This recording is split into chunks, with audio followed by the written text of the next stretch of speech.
مدحوينها جمهورية الصوماليلان كلها وزيرada barasaabka saraakiisha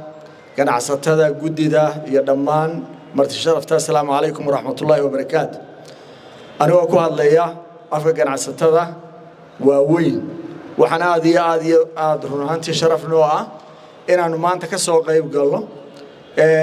suuqii waaheenay naga gubtay ee masiibadu heshay oo maanta quruxdaas leh run ahaantiina dalalkeena jaarka iyo kuwa inagu dhowtoona aan noocan oo kale ka dhisnayn waxa soo dhan waxa mahadeeda leh madaxweynaha jamhuuriyadda Soomaaliland oo hoggaanka u qabtay in la isku tiirsado gacmaha la isqabsado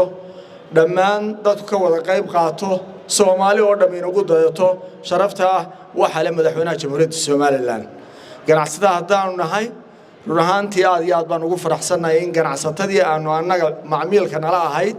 ee aan wax siin jirnay ee nala shaqaysanaysay ee dunidaan wax ugu diri jirnay inay maanta cagahoodii dib isugu taageen oo ay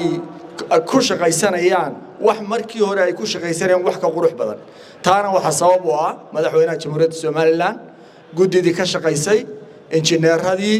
iyo dhammaanba dadkii lacagta bixiyay ayaa sabab u ahaa aad baan runtii aan farxad noogu tahay inaan ganacsatadeedii oo meel qurux badan ku shaqaynaysa runtii aanu aragno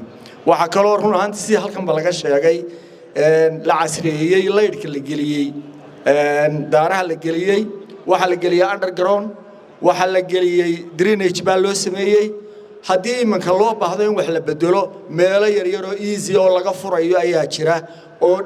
laga helayo xarig kasta oo mushkilad heshay dhul laga furayaa jiro oo sida casri ayaa loo sameeyay aad baan madaxweynaha ku salaamaya iyo dhammaan ganacsatada iyo gudida waa u mahad celinaya dhammaantood sida ay u sameeyeen quruxda badan assalaamu calaykum waraxmatullaahi wabarakaatu